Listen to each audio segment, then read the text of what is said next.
I don't know about you, but couldn't we cut programs like the $1 million study to see if taking selfies of yourself while smiling and then looking at these selfies later on, if that makes you feel good?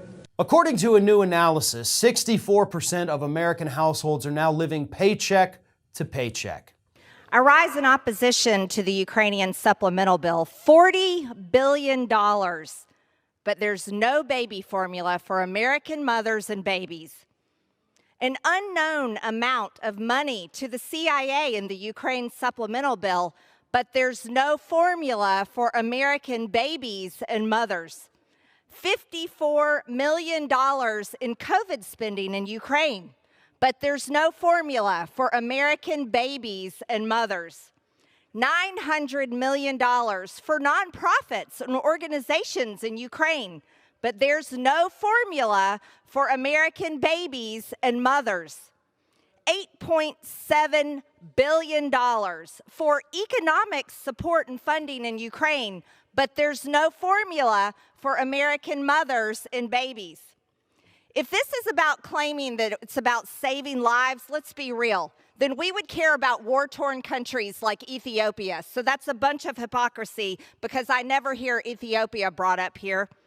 Totally ignoring, completely ignoring our own border crisis, our own baby formula crisis, and brutal inflation, skyrocketing gas prices that no one can afford, but $40 billion for Ukraine? Stop funding regime change and money laundering scams and U.S. politician cover-ups of their crimes in countries like Ukraine.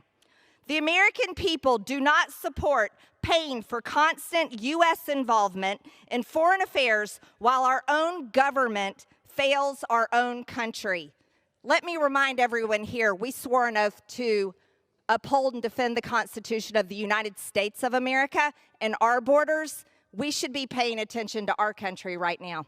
Gas prices, of course, are still going up, and experts say that's going to be the story for months to come. Or couldn't we cut the budget of the National Science Foundation that spends billions of dollars studying such burning questions as, do Panamanian city frogs have a different mating call than the country frogs? Couldn't we maybe cut the $2 million the NIH spent studying cafeterias to see if someone in front of you sneezes on the food, whether you're more or less likely to eat that food? Couldn't we maybe cut the money spent on Japanese quail, studying whether or not they're more sexually promiscuous or not when you give them cocaine? You want to talk about the institution? You want to talk about standing up alongside Ukraine? Why don't we actually have a debate on the floor of the People's House instead of the garbage of getting a $40 billion bill at 3 o'clock in the afternoon, not paid for, without having any idea what's really in it, with a massive slush fund that goes to the State Department, $13 billion, $8 billion for the Economic Support Fund, $110 million for embassy security. We've got $40 billion that is unpaid for, and you want to sit here and lecture this body about what we're going to do or not do about standing alongside Ukraine? Why don't we talk about the American people who are hurting, the wide open borders, the inflation that's killing people, the jobs that people can't get because of the cost of goods and services in this country? Sitting here and being lectured to when I don't even have time to look at a $40 billion unpaid bill.